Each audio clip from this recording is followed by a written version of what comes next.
ಇವತ್ತು ವನವಾಸ, ನಾಳೆ ಅರಮನಿವಾಸ. ಸುಖ ಸಿಗು ಮೊದ್ಲ ಕಷ್ಟಗಳು ಬಂದು ಮುದ್ದಾಡ್ತಾವ. ಇದಲ್ಲೇ ನಿಜ ಐತಿ.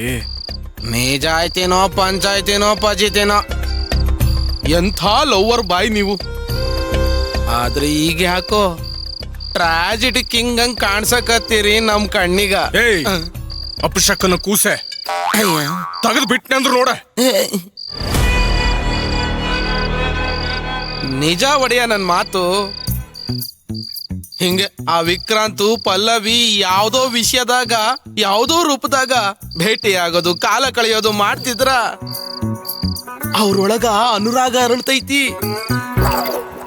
ಆಗ ನಿಮಗ ವಿದಾಯದರಾಗ ಖಾಯಮ್ಮು. ತಲಿ ಕೆಡಿಸ್ಬಾಡ್ರು. ಮೊದ್ಲ ಮನಸ್ಸಿಗೆ ತ್ರಾಸಾಗ್ಯದ.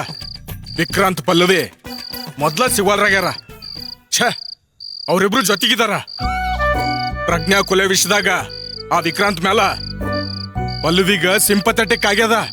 ಅದು ಸಿಂಪಥೆಟಿಕ್ ಅಲ್ಲ ರೀ ಅಣ್ಣರ, ಸಿಂಪತಿ, ಕರುಣೆ, ಅನುಕಂಪ ಅನ್ಲಿಕತ್ತಾರ ಕನ್ನಡದಾಗ. ವಿಕ್ರಾಂತು ನಮ್ ವಾಡೆ ಕಥೆ ಎಲ್ಲ ಹೇಳಿದ್ರ ಏನಾಗ್ಬೋದ?